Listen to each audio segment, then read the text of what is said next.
And you have to think, why does the United States need to get involved in all these things?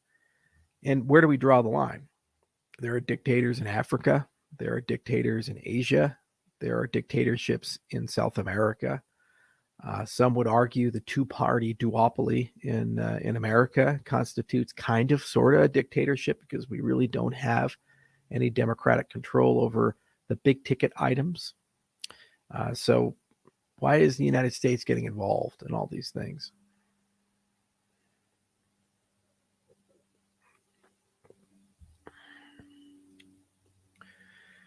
Thank you for hosting the space. Charles, can you please tell us a little bit more about Democracy 4.0?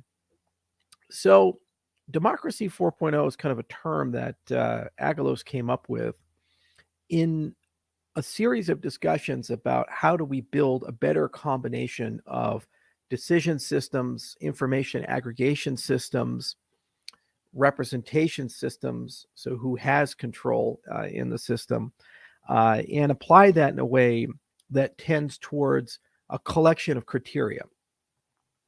Does it decentralize faster or stay at the same level of decentralization despite the scale of the system? Because what ends up happening is the larger a government gets, the less decentralized the government tends to be, and the more centralized the government gets around certain critical institutions that are required for the bureaucracy to run itself. Does it make effective decisions? So efficacy can be defined as, you look over a horizon of time when a decision was made, did that decision achieve the desired outcome? And if not, how far was it from the desired outcome relative to other decisions that could have been made? Is it efficient in that it takes less time, a reasonable amount of time to converge to a decision? You have a very effective engine, but a very slow decision-making process. So physics is a great example of that. It's quite effective in that when papers are published and things are done over a long horizon, 20 to 30, 40 years, you have enormous discoveries and enormous progress in the field. However, it's not particularly efficient in that, when you discover something, it may take years and years or decades for that discovery to propagate through, be generally accepted. So effective, but not necessarily efficient. You have very efficient, but ineffective systems. You can make wrong decisions quickly.